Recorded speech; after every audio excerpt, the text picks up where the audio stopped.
हिंद, जय श्री राम। आजकल पाक ओरिएंटेड कश्मीर में काफ़ी उथल पुथल चल रही है कि कश्मीरियों ने पाकिस्तान की पुलिस फोर्स को वहाँ पे पीटना शुरू कर दिया। उनका हिरन बनाया हुआ, उनका पिछवाड़ा पीट पीट के उन्हें घेर घेर के पीट रहे हैं। कारण इसका चाहे जो भी हो कि हाँ, वहाँ महंगाई बढ़ रही है, वो इंफ्रास्ट्रक्चर नहीं है कि वो बिजली बनाते हैं और उन्हें ही बिजली महंगी दी जा रही है, ये जो भी कारण हो उससे हमारा कोई लेना देना नहीं है। पिछले 70-75 सालों में पाकिस्तान ने भी केवल यहाँ वाले कश्मीर का मुद्दा बना के ही अपनी रोजी रोटी चला रहा है, और हम भी चाहे कैसे भी हो कि हम भी उसे अपना बना बना के अपनी छाती पीट रहे हैं कि वो कश्मीर हमारा है, गिलगिट हमारा है, बाल्टिस्तान हमारा है, एक दिन हम उसे लेके रहेंगे। कई बार यूं लगता है कि है तो हमारा ही हो जाना चाहिए हम में, पर यह क्या हमारे हित में होगा? अगर कल वो पीओके हम में मिल जाता है तो क्या वो हमारे हित में होगा? इसी पे 2-4 कॉन्ट्रडिक्शन थे, इस पर विचार कर लेना जरूरी है। कल अगर हम हमला करके भी अगर हम कश्मीर को अपने में मिला लेते हैं तो क्या हम उन कश्मीरियों को छोड़ देंगे? नहीं छोड़ेंगे ना, वो कश्मीर भी हम में आएंगे। अगर वो कश्मीर भी कल हम में आ जाते हैं, हम में मिल जाते हैं, ले दे के पिछले 70 सालों से तो जो ये अपना कश्मीर है जो हम में मिला हुआ है, हम इस पे तो कंट्रोल पा नहीं पा रहे। 70 सालों में तो हमने धारा 370 अब हटाई है 2019 में। उसके बावजूद हमारी कभी वहाँ पे सेना पिट रही है, कभी पुलिस पिट रही है, कोई कैसे भी जा रहा, कोई घूमने जा रहा, तो पता ही नहीं चलता। वहाँ तो आतंक का राज है। अब हम पता नहीं इतने उदार हम हो रहे हैं कि हम वहाँ के कश्मीर को मिला के भी अपने में यूँ छाती चौड़ी कर लेंगे कि देखो हमने क्या एकदम क्रांतिकारी काम कर दिया है। लेकिन आपने उसके सोचे हैं कि क्या उसके कॉम्प्लेक्स सिचुएशन कैसी पैदा हो जाएंगी इंडिया में? यहाँ का कश्मीर मुद्दा है पूरे भारत में अस्त व्यस्तता का। आतंकवादियों के लिए सबसे सुलभ है कश्मीर में होना और अपने आप को छिपाए रखना।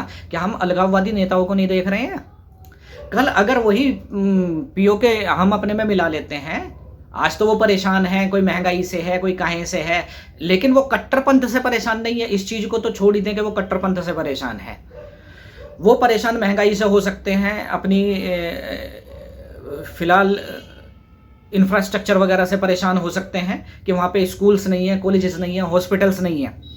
लेकिन कल आप इन्हें यहाँ पे मिला भी लोगे तो अब तक जो आप कश्मीर को देते आए थे ना कि पूरे इंडिया में एक इंसान पे 1 रुपया खर्च हो रहा है तो वहाँ पे 10 रुपये दे रहे हैं, वहाँ पे यही चीज़ आप उनके साथ करेंगे। हम ये मतलब हमारी गवर्नमेंट उनके साथ करेगी, फिर उन्हें कई पालेगी जैसे कश्मीर को अब तक पालते आए हैं। और इससे होगा क्या? ज़्यादा समय तब भी नहीं जाएगा, 10, 20, 25 साल भी गुजरेंगे। जो एक वो है ना कि तेरा मेरा रिश्ता क्या ला इलाहा इल्लल्लाह वाला जज्बा फिर जाग जाएगा। वो अभी चाहे उसमें कुछ भी कह रहे हों। ये मैंने बहुत सौ के मुंह से सुना कि हमें बलूचिस्तान की भी मदद करनी चाहिए, हमें इसकी भी मदद करनी चाहिए। हाँ, मदद करने में कोई बुराई नहीं है, हम उन्हें अपना दोस्त भी बना ले, सब कुछ बना ले। लेकिन एंड टाइम पे ये जो एक है ना कि ला इलाहा इल्लल्लाह तेरा मेरा रिश्ता क्या, तो ये वाली चीज हावी हो जाएगी, ये कट्टरपंथ हावी हो जाएगा। और जो आज वहां की पुलिस को, वहां की सेना को वो दौड़ा दौड़ा कर पीट रहे हैं, आपकी को नहीं पीटेंगे? आपकी को तो वैसे ही क्षेत्र थे जहां आपके उसमें है, कंट्रोल में चीज, आपकी तो वहीं ऐसी तैसी कर रखी है, तो वो क्या करेंगे?